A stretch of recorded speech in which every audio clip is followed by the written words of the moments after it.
So, hello everybody and welcome. Yes, welcome back here at BSN Network. And I welcome you back here, BSN Network. This is the BSN Network podcast here today. It is Monday, November 9th. Hope we're having a good day so far and had a good weekend. As well, it is in fact Monday, November 9th. Hopefully everybody had a good weekend, enjoyed the football on both Saturday and Sunday, college on Saturday, NFL on Sunday, and then tonight we got the New York Jets and the New England Patriots tonight. Should be fun to watch. I'm going to sit here and tell you what, I do not think it's going to be close. I think it's going to be a blowout. In one team's favor, and you probably know basing off of if you watch my other podcasts and if you've seen how much, I'm obviously a huge Jets fan and I've expressed my frustrations over and over again, so more than likely you know who I'm taking in tonight's game, although I do want the Jets to win. Do I think that's going to happen? Probably not, but there you go, I spoiled it. Shocker, I'm not picking the Jets to win. It's not surprising. I hope I get that pick wrong, but it is what it is with the New York Jets. Tonight obviously is game day for the Jets, 8:20 p.m. Eastern Standard, or 8:15 p.m. Eastern Standard Time tonight. Should be a good game. I'm excited. Hopefully it's a good game is really what I'm asking for. I don't want a blowout. I want a close game. I think even people who aren't either a Patriots or a Jets fan would rather watch a close game than a blowout in any team's favor. Now, if it's a blowout in the Jets' favor, I'll be perfectly fine with that. But if it's a blowout in New England favor, I'm going to be mad. This year, I've obviously got my Darnold jersey on. It's tough to see because of all this stuff in front of me. But I do have my Jets jersey on today. So, hopefully they get the win tonight. But it was another good weekend of football. This weekend was another good one. A lot of good games. A couple games that I was not expecting to be either close or even expecting to have a team win. But there was a couple good games. This week I had a very successful week with my game picks. I went 10-3. I only got 3 picks wrong, and I was actually very surprised I got those picks wrong. I got the Dolphins-Cardinals game wrong. I got that one wrong. I got the Bills-Seahawks wrong, and then I got the Buccaneers-Saints. So those were the games I got wrong. But other than that, I got all the next 10 right. And then depending on how tonight's game goes, I either go 10-11-3 or 10-4. So either way, it was a good week for game picks. No matter what happens with tonight's game, it was a good week of game picks. Finished over 500 and got 10 wins, which is always good. These will be the topics for today's podcast. We got the NFL games. Give you a whole review on the Sunday. Talk about all the games. That kind of stuff. You already know it. Been doing it for... what is this, the 9th week now? So obviously we're in week 9, so we'll do that, slash the Jets and Giants, talk about the Giants game, preview the Jets game. Then we got fantasy football results. Surprising results in actually both leagues. One league, I was not expecting the outcome at all. As a matter of fact, I even said it on the podcast, I was not expecting it. But a couple of my players, including David Johnson, who got injured, Ezekiel had another bad week. Overall, not a good week for that league, but my other league I really dominated. I was not expecting to dominate that big in that league either, but I did. So, it's almost fantasy football. Any given Sunday, you could either win or lose, or you could be expected to do something, you don't do it. So, fantasy football results. Then we'll go to the college football games. Obviously, it seems like forever ago that Miami played. They played Friday night. Then we had all the games Saturday, all the games Sunday. But we'll talk about the Miami game too. They picked up a big win as well, obviously on Friday night. So, with all that being said, this is the BSN podcast, and let's get right into it. So, yesterday was another good week, good Sunday of football. This is how I did on my picks. Obviously, you already know. I said earlier, but to give you my overall record, so week 9 I went 10-3. And then depending on what happens tonight's game, like I said, there's a very possibility I could go 10-4. There's a possibility I can go 11-3. If it's a tie game, if they tie, then I'll be going 10-4. So I'm either gonna go 10-3 or 10-4 or 11-3 tonight. So obviously, whatever happens tonight, I'm okay with it. Whether I get that pick wrong tonight, which I'm actually hoping I do because I want the Jets to win. Whether I get the pick wrong, meaning if I get the pick wrong, then I would still be 10-4. I'm still at a good position. 10-win week. still pretty good. If I get the pick right, which will probably more than likely be the case, I don't foresee the Jets winning. But if I do get the pick right, then I would be 11-3, and that would move me to 94-43. So right now, this is my record. I'm 93-43 overall. So with that 10-win week this week, it moves me to 93-94. So 93-43. I mean 93-43 is my overall record. So I'm 50 games above 500, so I don't foresee me finishing under 500. I don't think so anyway. I mean, I would really have to mess up my picks, but I don't think I'll be able to do that. I don't know if I'll be able to do that. I'm feeling pretty confident. And then obviously we got so 93-43 next week. Let's just say next week all I really need is around the 7-8 win mark to get over 100. So I would need like a meh week next week to get over 500 or to get over the 100 win mark, which was obviously my goal at the beginning of this year, and now obviously this year once I hit 100, the next goal is going to be 115, then maybe 120, and you'll go up from there. And really, by the end of the season, we'll see what my overall record was and see how I did. So with all that being said, now we move actually into the regular games. First off, I think Week 9 was a success. Not many, new cases, no outbreaks. All the teams that should have played, they played. A couple teams were on a bye week, but that's obviously normal. That's not new, but, that's not new because of the virus. Obviously, all the teams that were going to play played, so that in itself was a success. And overall, I thought yesterday there were some good games on. I thought there were some upsets. I thought there was games that I did not expect. I mean, even that Sunday night game, you're talking about that Sunday night game. I didn't. That game was over by the first quarter. I mean, that game was over by the first quarter. I mean, it was 14-0 coming out of the first. You knew the Buccaneers weren't coming back. Brady played horrible. We'll talk about that. But yeah, so overall, I think it was overall a pretty good weekend of football. A lot of close games. There was a ton of them. You had the Steelers-Cowboys game. No one expected that one to be close. And then I don't really think many people expected the outcome of the Dolphins-Cardinals game. The Chargers blow another one. That Chiefs game, too, that was another close one. I don't think many people expected that. So there was a lot of close games, and there was a lot of games to really keep your eye out during the Sunday games yesterday. So obviously it was a pretty good, pretty exciting Sunday to say the very least. So with all that being said, we'll talk. Let's get into the game. So we're gonna start off with the New York Giants, like I always do. I start off with a special preview for the New York teams. Start off with them, then we'll go to the Jets. After all my picks, we'll preview tonight's game for the Jets. So let's get into it. So the New York Giants did, in fact, win yesterday 23-20 against the Washington football team, the Redskins, whatever you want to call it. The Giants now moved to 2-7 on the year, and the Redskins fall to 2-6 on the season. So overall, I thought yesterday was a pretty good game for the New York Giants. It wasn't the cleanest game ever. Daniel Jones didn't turn the ball over, but without a doubt, he didn't turn the ball over, obviously. But he played a good game. I think if you had to choose one of the games for Daniel Jones, this was definitely one of his better games. He didn't turn the ball over, and that in itself is an accomplishment because he does it so often. That's his second game in his career. That's his second game in Daniel Jones' very young career where he has not turned the ball over. So it's pretty crazy. For all the games he has started, to only be a second game where he didn't turn the ball over is pretty bad. But for Giants fans, you hope that might be something to build off of. And I thought overall this defense played very well yesterday. They obviously had 3 interceptions overall. Alex Smith struggled a little bit. He had a touchdown, 3 interceptions. He did play the majority of the game. He did still throw for 325 yards, though, and only had 8 incompletions. So, if you sit here telling me for a guy that all that he went through with his leg injury, with all the, the time off, all that stuff, all that he went through, for him to go out there and throw for 325 yards, for coming in actually later on in the game, too. I mean, not really later on. It was like the second quarter, obviously. Hopefully Kyle Allen gets well soon as well. You saw his injury, very gruesome. His ankle completely fractured. His ankle was twisted. It was an ugly sight. So hopefully he gets well soon. But obviously, get back to the Alex Smith point. I mean, he threw for 325 yards. I thought, there was a couple good coverages the Giants ran that he forced a couple of throws, but it's normal, right? This was only his second game back. He obviously played in the game that Kyle Allen also got the shoulder injury and then Kyle Allen obviously came back the next week, but he played in that game. Really, really struggled. I mean, he got sacked 8 times.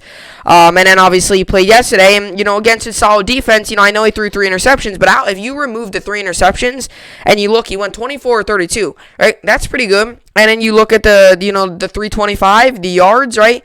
That's also pretty solid. I mean, if you tell me that my quarterback's going to throw 325 yards, I'd be okay with that, So that was pretty solid, and, 13.5 was average. So overall, his rating was 78.3. Overall, I did not think Alex Smith played that bad. I mean, a lot of people are going to focus on the interceptions, and that's a normal thing to do in sports, is to pay attention to the interceptions, talk about all the interceptions, talk about the turnover. That's a normal thing to do. But if you remove the interceptions from that game, you remove that, you look at just the other numbers, the touchdown, he only threw one, but you look at the yards and the completion percentage and all that, it was a pretty solid game for Alex Smith, but was not enough to get the job done. Antonio Gibson had a very interesting game. He only had 6 carries for 20 yards. He did have a touchdown and a fumble. I think the fumble was part of the reason he only had 6 carries. A lot of coaches are doing it these days. You get a fumble, or you get a fumble, or whether that's a receiver position, whether that's at the running back position, coaches aren't going to tolerate that kind of stuff. They'll say they're not going to bench you, but you'll definitely get less plays the rest of that game because they don't want those turnovers like that. Fumbling is a very bad thing. And it might be even more annoying than an interception, because sometimes an interception is just a great play by the defense.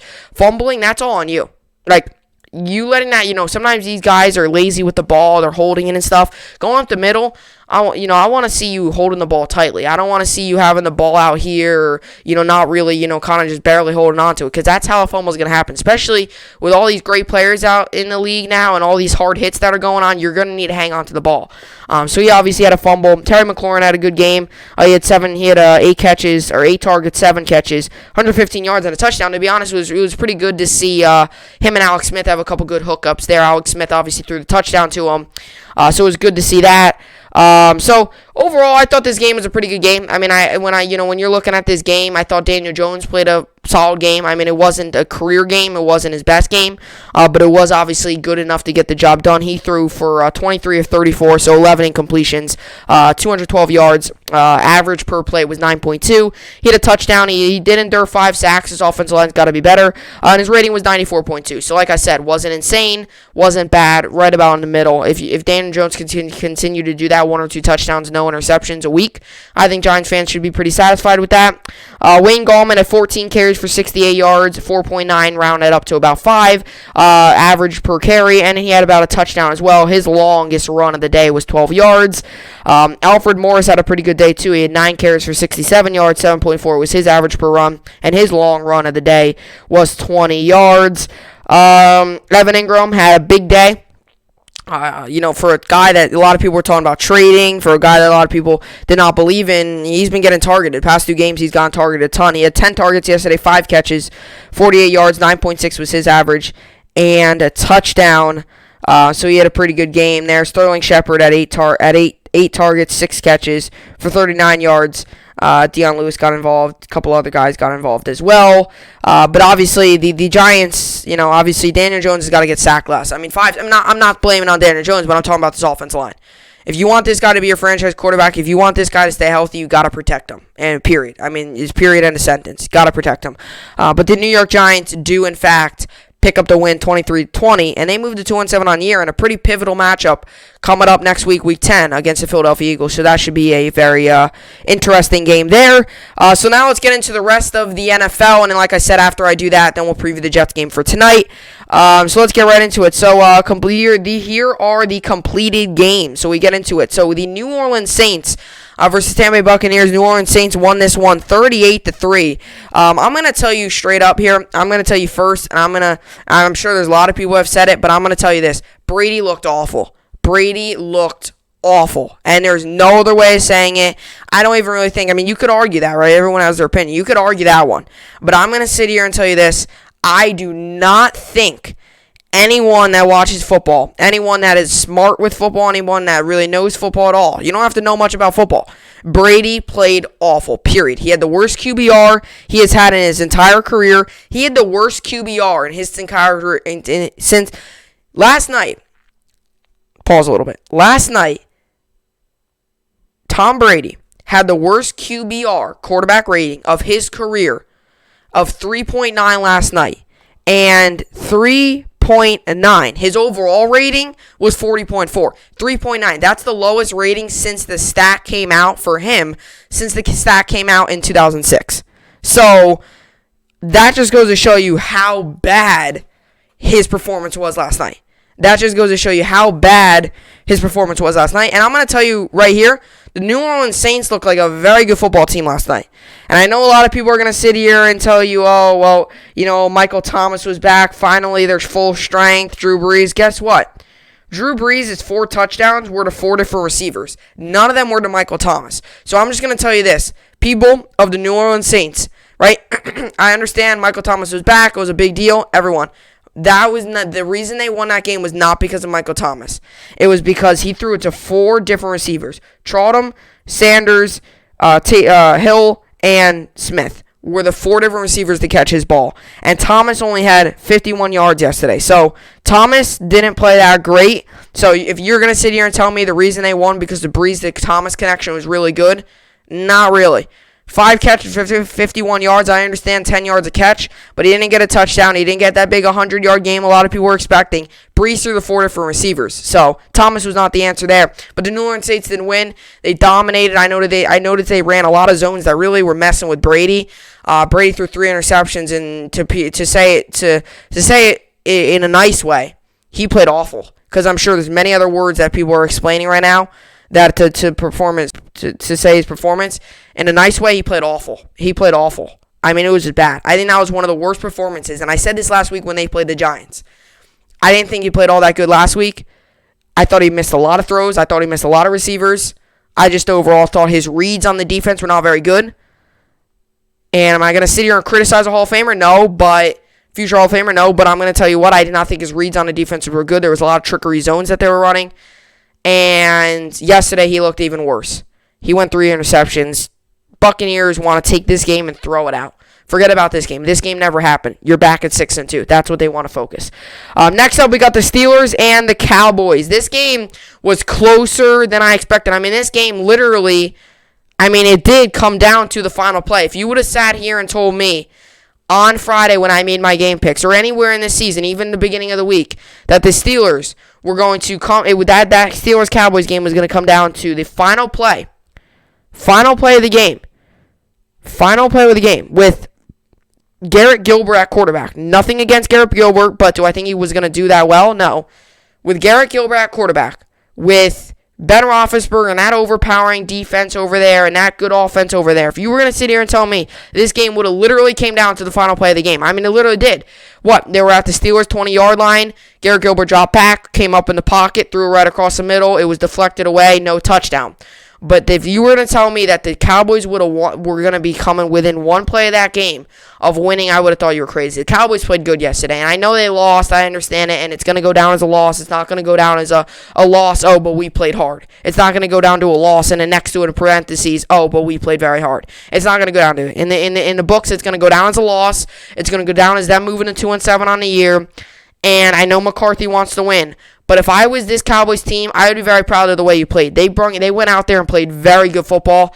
No one was expecting this. The Steelers came into this game 13.5, I think, favorites or whatever. No one expected this to be 24-19, only a 5-point win. No one expected that. They did go out there and played very well. Garrett Gilbert played well. He did his job. He didn't make many mistakes. He did throw, 1 interception, but I thought all in all, it wasn't a horrible performance by him. And the Steelers did end up winning, and Juju Smith-Schuster had a big day. Steelers went 24-19. Next up, we got the Dolphins and the Cardinals. This game was really good. Dolphins came out and really dominated this game. Not dominated. The Dolphins defense came out, and neither of these defenses played very well. And the Dolphins offense came out yesterday and played really well. Tua looked very good. Tua looked better than he did against the Rams, which is understandable because the Rams are a very good defense, so it's understandable. But Tua played very well against a very good team in Arizona Cardinals. A lot of people are talking about a possible team of an AFC or of an NFC, title, possibly, right, an NFC West title. So obviously, there's a good chance that this is there's a very good chance that the Dolphins are 5-3 right now. As crazy as it may sound, the Dolphins right now are 5-3, and they're in a position right now that I know the Bills just got a very big win yesterday, and the Bills are 7-2. But the Dolphins are in a position right now where they're not completely out of the hunt in the AFC. So the Dolphins are playing well. Tua looked very good. So did Kyler Murray. It was crazy at the end of that game. They missed that kick short. Zane Gonzalez missed the kick, 49 yards, and he missed it short. You don't usually see a short kick like that. But the Cardinals did lose. Dolphins win. Tua is now 2-0 as a starter. Next up, we got the Raiders and the Chargers. The Chargers blow another one. Raiders win 31-26. At this point, I feel bad for the Los Angeles Chargers. I mean, it's bad. This is a team that every week in and week out have the lead, and they blow it. Them and the Atlanta Falcons, I would want to see that matchup. If they ever played against each other, I would want to see that matchup. Who blows the lead first? Because the Falcons have blown a ton of games, and the Chargers have even blown more. I think the Chargers, every single loss, what are the Chargers, 2-6? I think every single loss of the Chargers, we can look back. But if I'm not mistaken, every single loss of the Chargers this season has been, I think, a blown lead. They lost to the Panthers, blown lead. They lost yesterday, blown lead. They lost to the Raiders, Broncos, blown lead. They lost to the Chiefs, blown lead. Who else? They lost to the Saints. That was a blown lead as well. They were winning that game like 20-3 or whatever, and they ended up losing. They blew that lead too. That's 5. One more win. One more loss. Let's see if we can calculate this. Jaguars. Yes, that was another one. Pretty sure no, never mind. They beat the Jaguars there. Let me see. I'm just trying to go through. I'm just trying to find games because I know like most of their games were blown. Most of their games were blown leads. Chargers or Saints, obviously I already said that.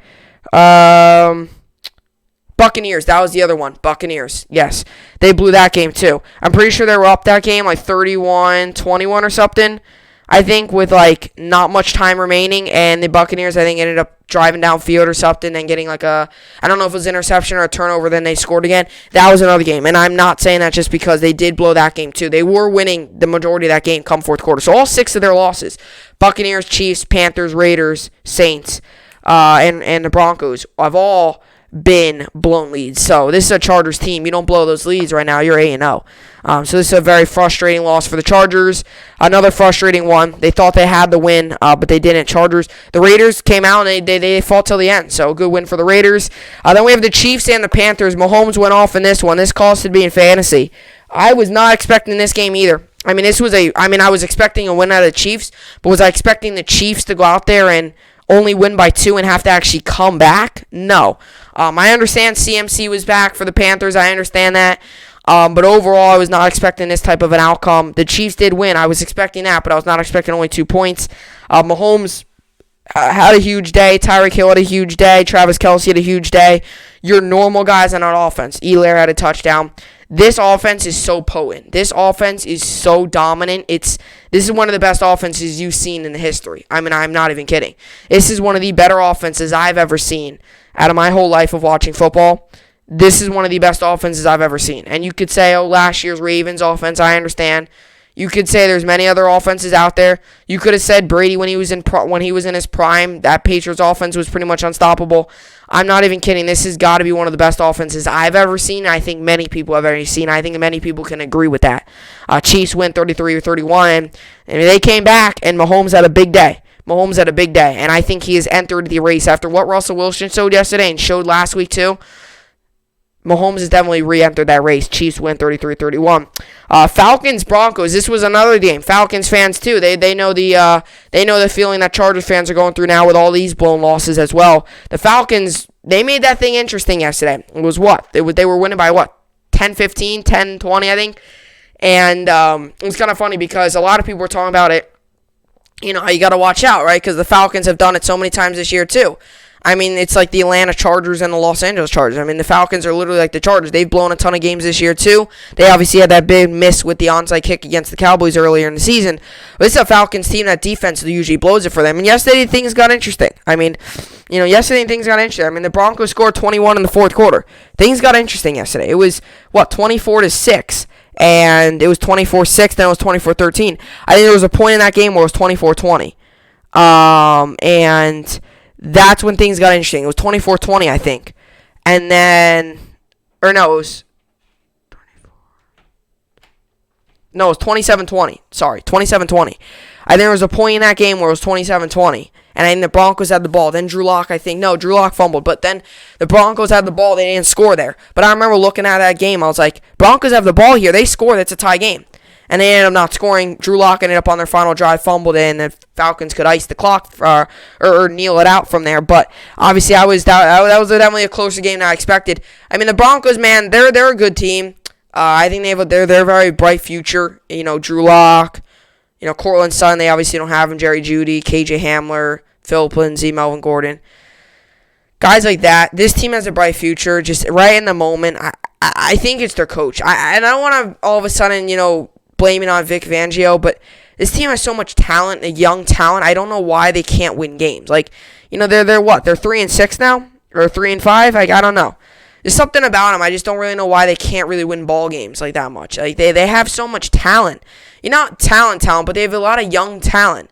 And they just can't win games. They just can't find a way to win. I mean, they've won 3, so I really can't say that. But, with Drew Lock and all these guys, when this offense is at full strength, I understand you're missing Cortland Sutton. That's a big deal, too.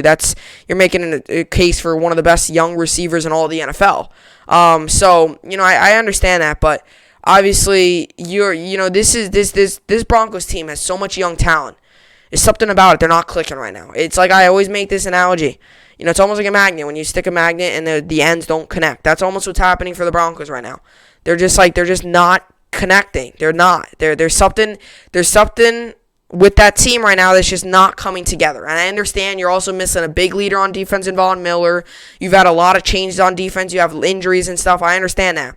But all in all, this team has so much young talent. I'm very surprised they are where they are, 3-6. Now, 3-5. Now, was I expecting this year to the Broncos to do amazing? No. But I was expecting them to maybe at this point be like 4-4 something. And you look at their next upcoming schedule, they might not be favored in the rest of their games. I mean, they might not be. They might very well go 4-12, 5-11. I was expecting this team to possibly go like 8-8 somewhere around there, and then they're just not doing that. So the Broncos lose, Falcons win. Falcons, watch out, people. They're 3-6. Falcons are 3-6, and next week they've got.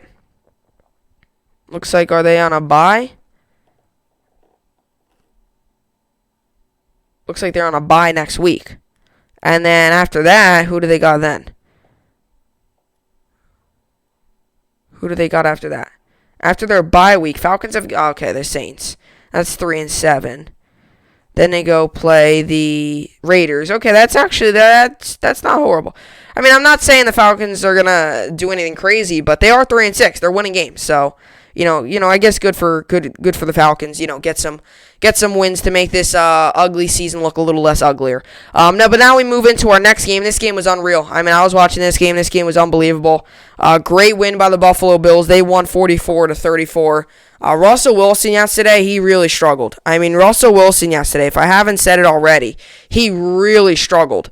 And he did not look good. And this Bills defense looked really good. I mean, Russell Wilson looked bad, and this Bills defense looked really good. So I thought the Bills, and especially A.J. Klein, he had a huge game. For a guy that's name has been quiet, he came out yesterday, had a huge game against one of the best offenses, if not the best offense in the NFL, against one of the best quarterbacks, if not the best quarterback in the NFL, against one of the best receivers in the NFL, and DK Metcalf, against a very good receiver in Lockett too. This defense shut him down. Trey White obviously had an interception. I think Poyer had an interception.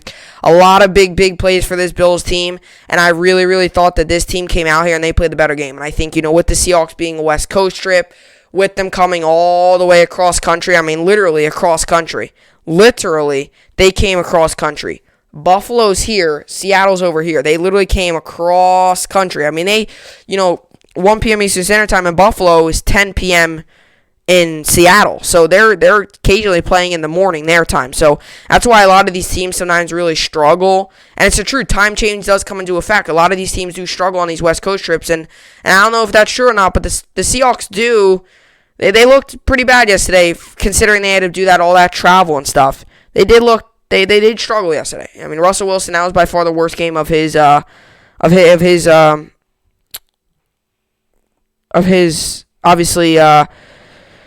What was I going to say? What was I going to say? They did not look very good, to be honest with you. They did not look very good, and the Bills came out and played very well. Josh Allen had a big game.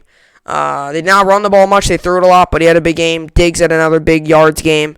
So Bills win. That's a huge win for the Buffalo Bills. They're 7-2 now, riding high. They win 44-34. The Texans and the Jaguars. Jake Lyon, I mean, he played pretty good yesterday. Obviously, the rookie quarterback for the Jacksonville Jaguars. Jaguars are another one of those teams that are, in a tough position. They're 1-7 right now. Obviously, 27-25. This game was another close one. I was not expecting this game to be close either. Deshaun Watson had a big game. They did lose David Johnson early. He has a concussion. Then obviously you had Brandon Cooks had a big game. Watson had another big game. I mean, this is a guy that is showing everyone how good he can be in a team that's kind of busted right now. And you put him on a good team, you put him with a good coach, you put him with a good receiving core, this guy could even be better. You saw what him and Hopkins did together.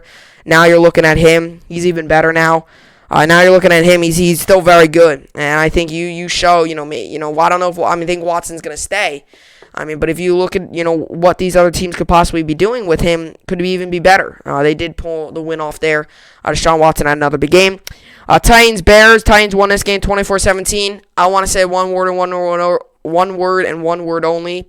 Turnovers. That is it. Turnovers hurt the Bears. No other way of saying it. David Montgomery had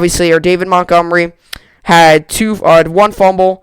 He lost the fumble. And that was it. Turnovers.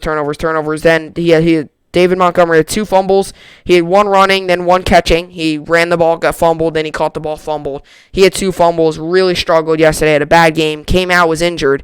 I'm pretty sure. Foles had another 52 throwing game. It's just really crazy. But it really is crazy. This is a Bears team that I still don't believe in them. I understand they're 5-4, but it's starting to show that this team I don't think is really legit. I just don't know if this team's really legit. And next week actually gonna be an interesting game, Vikings-Bears. It's gonna be interesting. I just don't think this team's really all that. Now we move on to the Ravens and the Colts. Ravens won this game pretty easily, 24-10. Obviously that controversial interception with Marcus Peters. If you're wondering what my personal opinion is, I personally don't agree with the call. I personally don't think it was an interception. I know everyone's gonna have their opinion on it. I personally don't think it was an interception. You might. I don't think so. To be honest, in my opinion, I thought it was pretty clear. I thought it was pretty obvious that it wasn't an interception. I think that was pretty. To be honest, that was pretty obvious in my opinion. That was not an interception. But they did say he took 3 steps. They said he fell and the ground, fumbled. The other team picked it up, or the Ravens picked it up. I personally don't think so. I personally don't think it was an interception to begin with. I think it was just an incomplete pass. But it is what it is. That ended up costing them the game. But the Ravens had a big game, and the Ravens definitely came out there and they played pretty well. The Ravens this season, to be honest with you, I did not really think they've not had a very, very, very good season. I think, they are 6-2, but I think they were much better last season. This is definitely, I understand they're 6-2 and 6-2, but I don't know if this is a team that's going to go very far. And then we have the Vikings and the Lions. Another big day for Dalvin Cook. This is a guy that definitely I think has entered the MVP race without a doubt. This is a guy that's just unbelievable. Every single week he's tearing it up. Lions team was not. This obviously was a team I kind of jumped on the Lions a little bit when they were 3-3, and possibly. Come out with a win against the Colts. They were winning early. I kind of jumped on the Lions, wagging for a little bit there, meaning that I think they were kind of legit, but I don't think that's true anymore. But obviously the Lions ended up losing. They're 3-5 now. Vikings win. Vikings, watch out, people. And the Vikings are now 2-3-5. Next week they play the Bears, which is definitely a winnable game. And then after that, you have the Cowboys. And then you have the Cowboys, and then after that, you have the Panthers. And then you have the Jaguars. Hold on a second. The Vikings have a very good possibility of possibly squeaking in. Because at the moment, they're 2-5. And I don't want to get into all this logistics stuff. But at the moment, they're 3-5. Next week, they play the Bears. That's a very winnable game. They're 4-5. Then they play the Cowboys. That's a winnable game, too. That's 5-5. Then they have the Jaguars. That's 6-5 right there. If the Vikings do what they've been doing against the Packers and now against the Lions and run the ball, Cook, and Justin Jefferson and Thielen to have good games, I don't know. I'm not going to sit here and tell you they're a playoff team, but look at their upcoming schedule, and you'll know why I'm you'll know why I'm kind of talking about it a little bit. And obviously, Giants won. We talked about that game earlier. And obviously, Packers were on Thursday night. So yeah, so those are that was the games for this week. These obviously this week I went 10-3 on my game picks. I already said that earlier, but just to say that one more time, I went went 10-3 on my game picks. So far, obviously you still have tonight's game with the Jets and Patriots, which we'll preview just right about now. Which in fact tonight we do have another game. The New York Jets have a lot of players out. I mean a ton of players out, and a ton of players doubtful.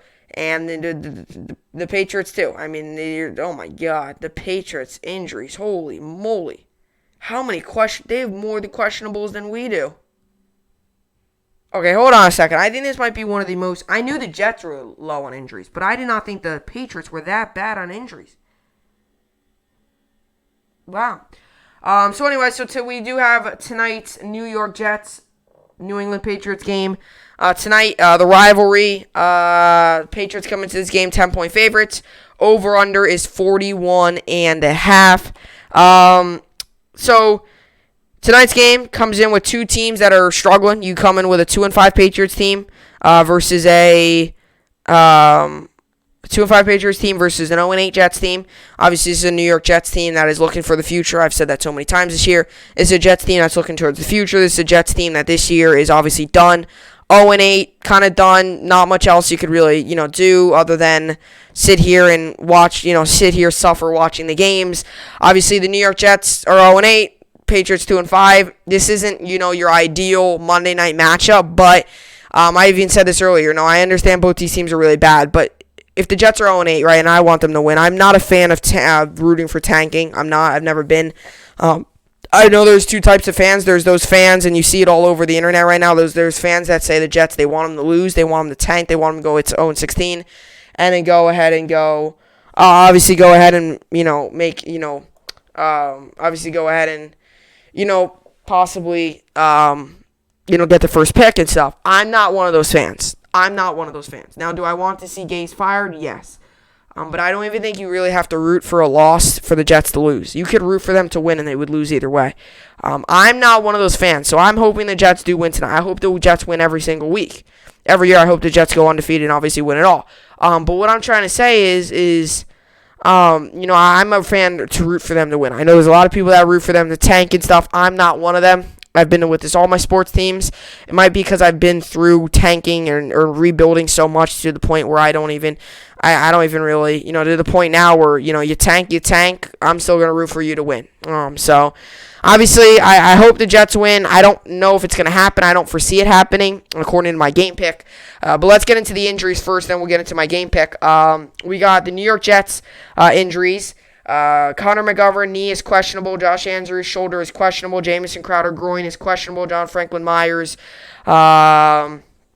knee is questionable. Nathan Shepard, back questionable. Quinnen Williams, hamstring is doubtful. Sam Darnold, right shoulder, doubtful. Sam Ficken, right groin, doubtful. Vincent Smith, groin, doubtful. And then Blake Cashman, hamstring is out. Trayvon Wesco is out.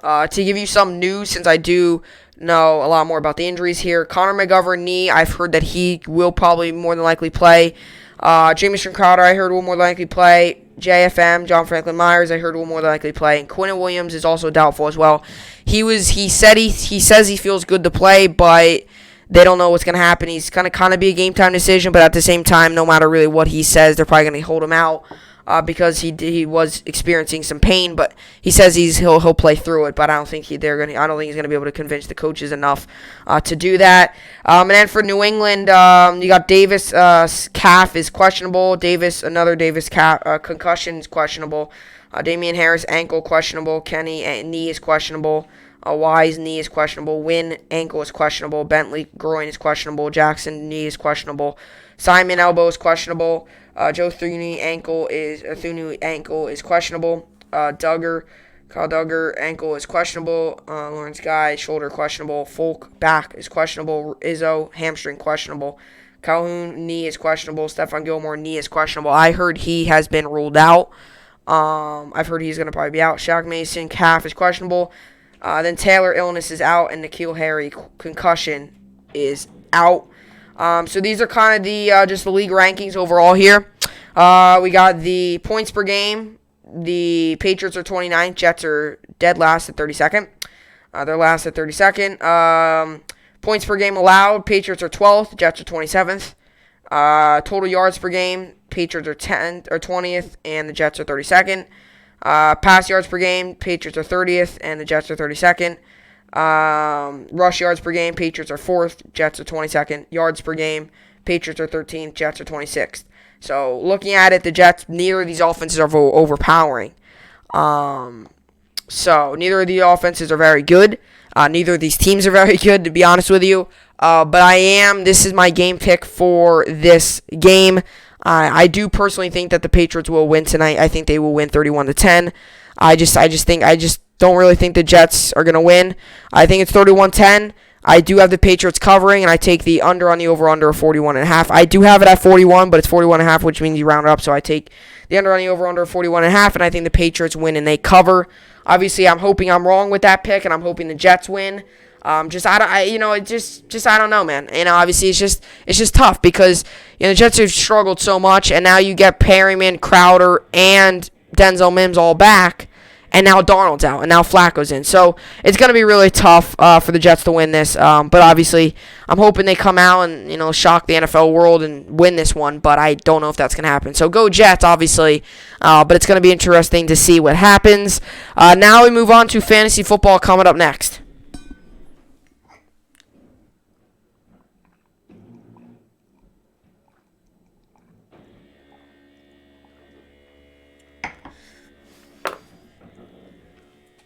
Alrighty. So, now we move on to some fantasy football here. So, fantasy football this week was interesting, to say the very least. So, we'll read the league that the positive happened, and then we'll read you the league that a negative happened, okay? So, let's read the positive first. So, in my one league, I did, in fact, win. I won 123-96.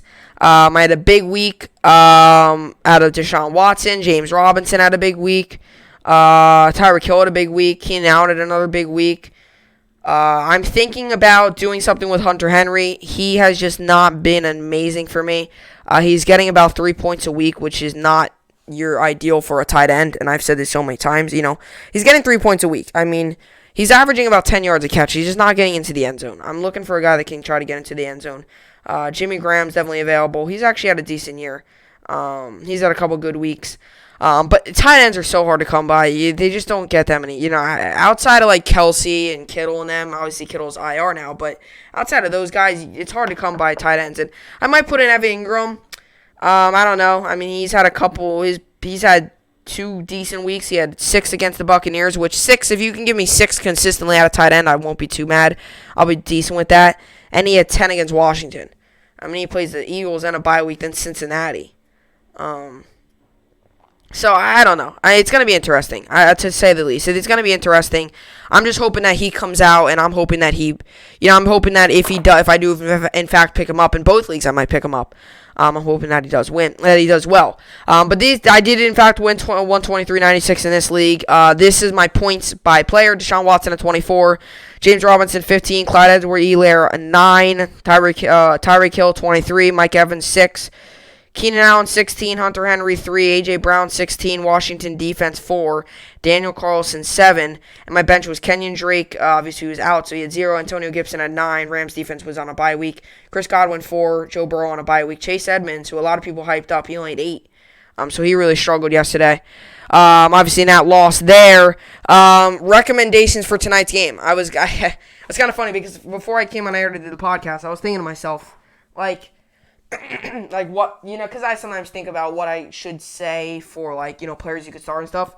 And I was even thinking this, honestly, there's not many options there's not many options for, players to, to start tonight. There's not many options out there, is what I'm trying to say. And the reason that is because it's a 2-5 team with a lot of injuries, with not the greatest ideal situation.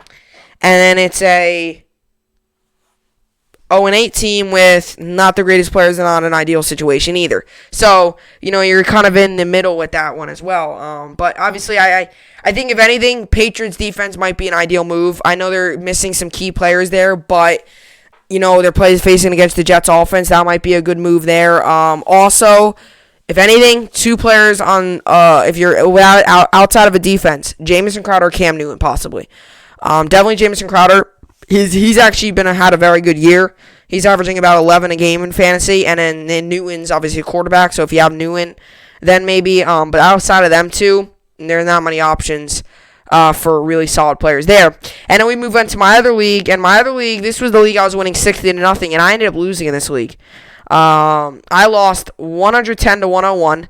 And I am thinking about already getting rid of Gronk. Like I said, tight ends will be on a short leash. So, if you had one bad week as a tight end, you're probably gone. I'm going to kind of stream tight ends.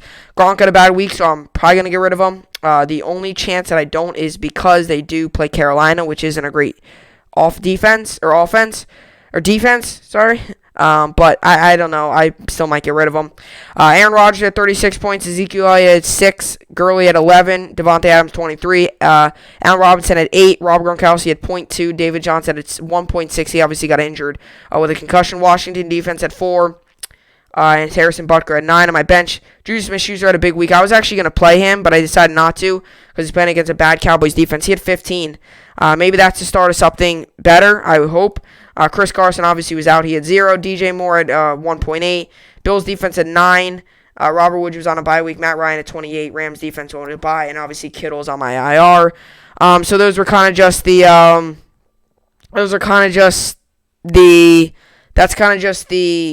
gist of how my team did. Same thing for this league as well. If you're looking for a guy, looking for a player, possibly Newton or Jamison Crowder. So this league, I'm on my way. No players for my opponent or for me tonight in either league who are playing tonight. So I'm 4-4 in my one league, 4-4 in both leagues. I'm going to move to 4-5 in one league and move to 5-4 in one league. So I'm going to be, in an interesting position. But obviously I am. No players going for tonight for me in either league. Which I don't mind either way. If there was a player or not a player, I don't really mind. I don't have any Patriots or Jets players, nor do I think many people don't have many Patriots or Jets players because there's not much to choose from. Not many good players on either team. So obviously no players there, but obviously good to pick up a win, at least one win in fantasy. Now we move on to the college football games this week. There's a lot of good college football games on. We had the Clemson Notre Dame game. That game was insane. Went into double overtime. Notre Dame did in fact win that one, 47-40. Miami game. Miami won that one too. That was another close game. I was sitting there watching that game, not expecting Miami to come out with a win. They did, 44-41. And these were the completed games. Ohio State won. Texas A&M won. Oregon won. Coastal Carolina won. Iowa State won. Oklahoma won. Florida won. This game, I was not expecting this one. Especially the way it started. I was not expecting Florida to win this one. Florida did. Oklahoma State won. Cincinnati won. Marshall won. Liberty won. That was another crazy game. So, Virginia Tech blocked a field goal. So, it was the game-winning field goal. Virginia Tech ended up blocking it. But their head coach called a timeout. And that's happened many times. They try to ice the kicker. Their head coach called a timeout. They kicked the field goal. It got blocked. They returned it for a touchdown. They would have won the game there. Coach called a timeout. They get to kick it again. And they ended up drilling it. Liberty wins. USC won. Indiana won. Michigan. I was talking to somebody while I was texting somebody while I was watching the games. We were going back and forth, and he made a great. They brought up a great point. Michigan is not what Michigan used to be. Michigan is not Michigan anymore. Their program's in a low right now, to say the very least. 1 and 2, they're in a low right now. They obviously lost. Indiana won. Texas won. SMU won, and obviously BYU won as well. Really proud of the way Miami played. It was definitely close. But the way that they came out and were able to win that game. There was a lot of chirping between both teams early on. I know even the kicker, signaled something over to the Miami sideline, kind of a cocky move in a way, kind of we're gonna win. The North Carolina State kicker did, and then sure enough, Miami, took that, put it to fuel, and they ended up winning the game. So a good win for Miami, and stuff like that. So that's good. By the way, the first power rankings for the college basketball has came out. And I'll actually read you them quickly here. The first power rankings, these are the first, or not power rankings, AP Top 25. This is the first AP Top 25 of the season. First AP Top 25 of the season for college basketball. So this is it. I'll read you it here. If I could find it, that would be great. Here we go. So this is the first AP Top 25 of the season. So Gonzaga's number 1, Baylor's number 2, Villanova's 3, Virginia's 4, Iowa's 5, Kansas is 6, Wisconsin 7, Illinois 8, Duke 9, and then Kentucky. My Kentucky Wildcats are 10. So obviously they're 10. They finished last year at 8, so they're 10 right now. Pretty much a brand new team. A lot of young players on that team. But I believe in Kentucky that they're going to have a pretty good year this year. They obviously start November 25th against Morehead State, so that should be a good game there. We'll talk all about college basketball. College basketball is coming up tomorrow.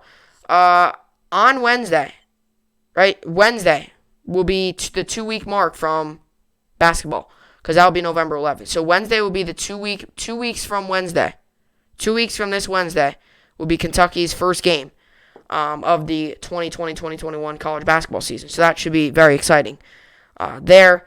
And then Creighton's 11, Tennessee's 12, Michigan State's 13, Texas Tech's 14, West Virginia 15, North Carolina 16, Houston 17, Arizona State's 18, Texas is 19, Oregon's 20, Florida State 21, UCLA 22, Ohio State 23, Rutgers 24, Michigan 25. By the way, that's the college basketball power rankings. I think I already said that, just in case if you got that mixed up with football. Obviously not football, but that is college basketball power rankings. So, or the college basketball AP Top 25. So that's your first of the season. So that stuff will change a lot. I'm sure it's going to change. I don't foresee that being the same. It will probably change, I'm sure, a ton. Hopefully by the end of the season, Kentucky goes from 10 to 1. That's obviously the goal. But with all that being said, that's what I got for the podcast today. Hopefully you all enjoyed it. Go Jets. Hopefully we pull out our first win tonight. We'll see. Should be a fun game to watch. Prime time game tonight. Monday Night Football, 8:15 p.m. Eastern Standard Time. Make sure to tune in if you can and watch it.